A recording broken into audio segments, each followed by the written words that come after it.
Сәлеметсіздер ме, балалар? Тамаша, отырамыз. Қазір бізде қай сабақ? Математика сабағы екен, иә, балалар? Ондай болса, мен бүгін сендерге бүгінгі күндеріңе сәттілік тілеймін. Осы математика сабағында сендер жақсы білімдеріңді көрсетесіздер деп сендерге сенім артамын. Сендерге мен мынандай тілек тілегім келеді. Айдай арайлап, күндей күлімдеп, жұлдыздай жарқырап, әппақ таза көңілмен бүгінгі сабақты бастаймыз. Ал енді сендер 3 топқа мен номиналдан сізден бөліп қойған. Қазір әр топқа мен мынандай сөздің басын бастаймын, балалар. Ал сендер сол өлең жолдарын екінші жолын тобымен ақылдаса отырып қайтеміз, жалғастырамыз. Сабақты біз бастаймыз деген өлеңнің басын мен сендерге ортаға тастадым.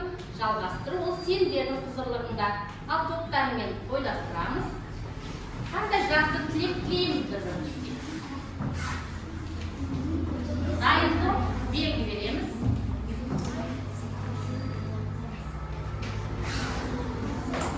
Ал дайыныздар? Ал, екінші топқа бәрі көрнектер бастайды. Сабақты біз бастаймыз, білімне көпке самғаймыз. Керемет. Қандай өрнектер болды? Сабақты біз бастаймыз, білімнен көштен қалмаймыз. Керемет. Ал келесі теңдеулер жолы. Сабақты біз бастаймыз, жалқаулықты артқа тастаймыз. Тамаша, балалар. Осы ұрандарыңызбен сабақтың соңына дейін жұмыс жасайды екенбіз. Енді балалар үйге қандай тапсырма беріліп еді? Айзере? Номер 9, 35-ші бет. Жақсы. Ал енді үй тапсырмасын көршіңді тексер әдісі арқылы бір-бірімізге дәптер алмастырамыз, балалар. Дәптерді алмастырамыз. Қара қарындаштарды аламыз. Енді көршіңіз үй тапсырмасын тексереміз. Мен қазір дұрыс жауапты оқимын, сендер сонымен дұрыс жауап сәйкестендіріп, дұрыс жауапқа қосу таңбасын қоямыз. Дұрыс емес болса, азайтып қойып, дұрыс емес деген белгіні қоямыз. Ал тексереміз кеттік. 5210, азайту 854, қосу 18122, бөлу 26 тең 5055. Екінші 5210, азайту 3129, қосу 18122, бөлу 26 тең 2778. Тексердік па? Ал енді дәптерлерімізді көршімізге қайтадан береміз. Балалар, сендердің алдарында бағалау парақшасы таратылған. Бүгінгі бойынша 5 тапсырма бойынша бағалау жүйесі бойынша 10 балл жинауымыз керек. Бірінші үй тапсырмасы бойынша үй тапсырмасын дұрыс шығарып келген қатесі жоқ оқушыларға көршілері 1-1 балл қойып береміз. Ал кішкене қателіктер бар оқушылар, олар қайтеміз, балды қоймаймыз. Балалар, біз бүгінгі жаңа сабағымыздың тақырыбын ашу үшін мен сендерге WordWall платформасында тапсырмалар дайындап келдім. Мен қазір сендерге телефондарыңа, смартфондарыңа ссылкасын жіберейін. Сәйкесін тап әдісі бойынша тапсырманы орындаймыз.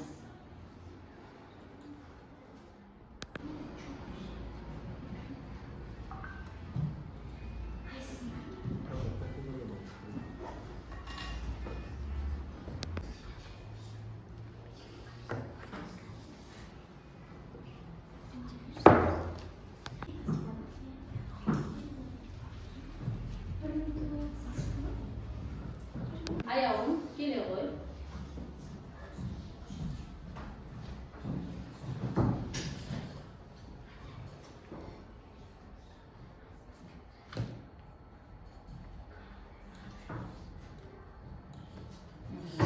Жарайсың. Айзере келеміз.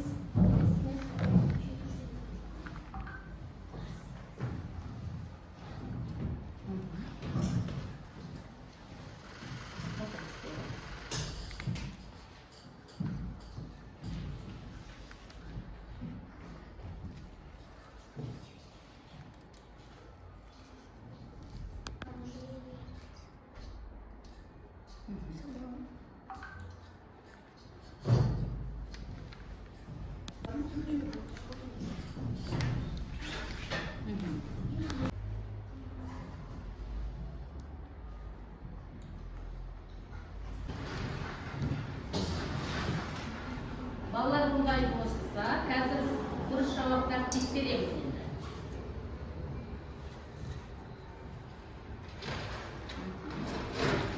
Жарайсыңдар. Енді өздерің балдарыңды көріңдер ғой, иә? Телефоннан көреміз.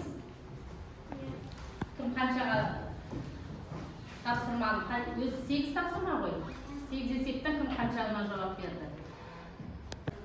Ал ондай болса балалар, бүгінгі сабағымыздың тақырыбы ашылды. Бүгінгі сабағымыздың тақырыбы қандай екен? Есепті шығару. Өрнектерді қолдану қандай екен білсеңіз? Есепті шығаруда санды және әріпті өрнектерді қолдану. Тамаша. Ондай болса бүгінгі сабағымыздың мақсаты қандай болады? Қандай мақсат қоямыз алдымызға бүгінгі сабақта?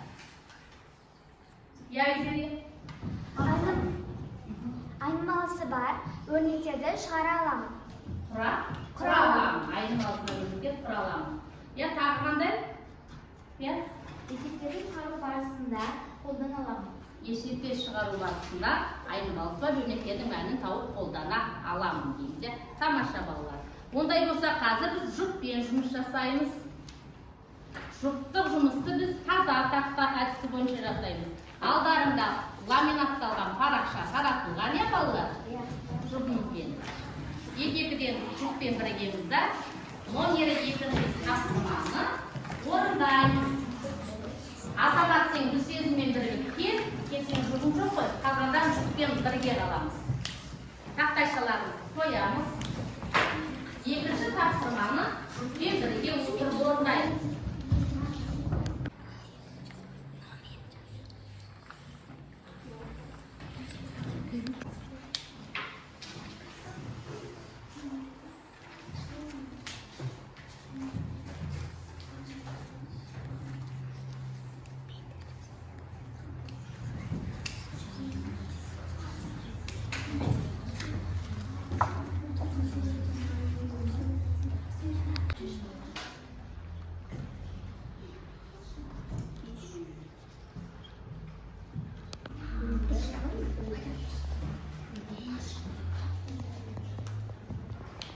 Бітті балалар. Жұптық жұмысты біткендерін белгі береміз. Қай жұп бітті? Тамаша. Ал ондай болса бір жұптың есебінің дұрыс жауабын қайтып жерейік. Тыңдап дұрыс жауапты сәйкестендіреді. Айназ жұбымен өрнектеу. Сол жерде тұрып айта береміз. 5210 азайту қосу 18122 бөлу 26 тең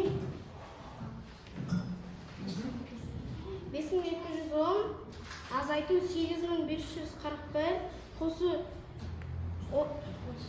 181 18122 бөлу 26 тең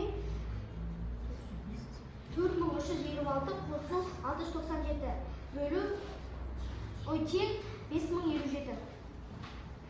5210 азайтылған 8129 қосылған 18122 бөлу 26 тең 281 қосу 697 тең 2778.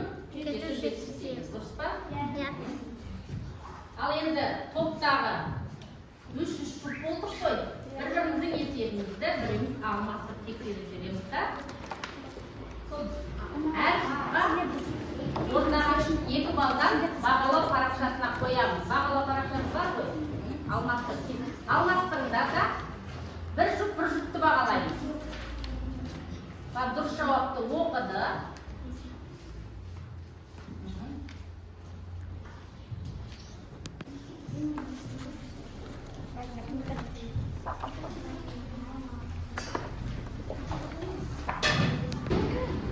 Балалар 3-ші тапсырма өзімді жұмыс болады. болады, иә? Бәріміз өз беттерімізбен орындадық. Өзіндік жұмысты Айзере тақтаға жазады. Айзере бірінші алып келіп маған тексерді, есебі дұрыс болды. Сол дұрыс жауапты қайтеміз, есептерімізді сәйкестендіріп есебімізді түзейміз. Айзере, келе ғой. Мен жұрттық жұмыстың балын қайте берем, балалар. Сендерді бағалай беремін, бағалау парақшасына.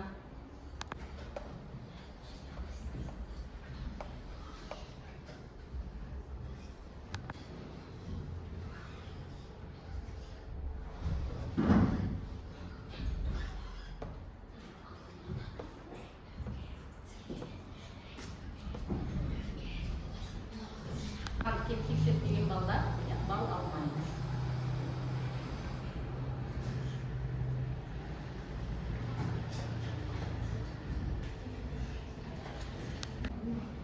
Шешуі жақ шашылған си бөлу 1 жасы жабылған көбейту 9 тең 290 бөлу 1 жасы жабылған көбейту 9 тең 290 көбейту 9 тең 2610. Жауабы жұмысшы 2610 қорап жасау керек. Тамаша, иә? Өте жақсы. Бәріміз жауапты дұрыс жауаппен сәйкестендіреміз, балалар. Ал балалар, бүгінгі сабағымызды қорытындылайық. Бүгінгі сабақ туралы қандай өлең жолдарын айтушы едік біз? Бүгінгі сабақ сендерге ұнады ма? Иә. Ал Егер сабақ болмаса, саусағыңды тасылда. Егер сабақ болмаса, аяғыңды тасылда. Егер сабақ болмаса, шапалақта балаша. Егер сабақ болмаса, айтайықшы таша. керемет. Бүгін де мен сендерге риза бола отырып, өн бойында сабақта жинаған тапсырмалар нәтижесінде қандай сөз шықты? Жарайсың. Ондай болса, кері байланысты сендерге подъезд тақтасында 1 минуттық ой әдісі арқылы алып келдім. Сендерге телефондарыңа жіберілді ссылкасы, сол бойынша өздерің кері байланыстарыңды беріп жібереміз.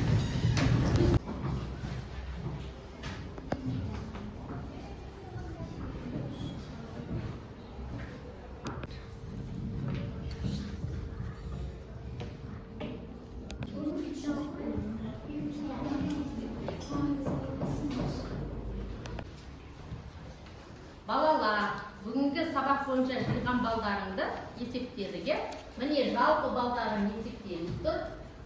Кім қанша бал алды? Өте жақсы, міне. Амангелді Азере 10, Ербосын Дария 10, содан кейін Гүлсезім 9 бал. Өте жақсы жауап бергендер. Өрен 9 бал. 8 бал Айнас. 7 бал Сырым. Аяру 7 бал. Нұрмәди 4 бал. Сырым 7 бал. Еділ 7 бал. Дария 10 бал.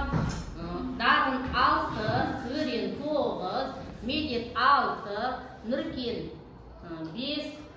Абай 6. Сағын 4. Шырын 5. Құрманғали 8 бал. Әділет 5 бал, Гүлсезім 9 бал, Азамат 6 бал, Нұрәли 7 бал. Бүгін сабақта алған балдарың, иә, балалар? Міне балалар, иә, диаграмма шығып тұр, кім қай деңгейде екен, міне 10 баллық жүйеге жеткен балалар 4 пен 5-ке. Көрініп тұр ғой? Келер жолда осындай сабаққа жақсы қатысамыз. Енді балалар қайтеміз, күнделіктерімізді алып келеміз. Жақсы сабақ аяқталды.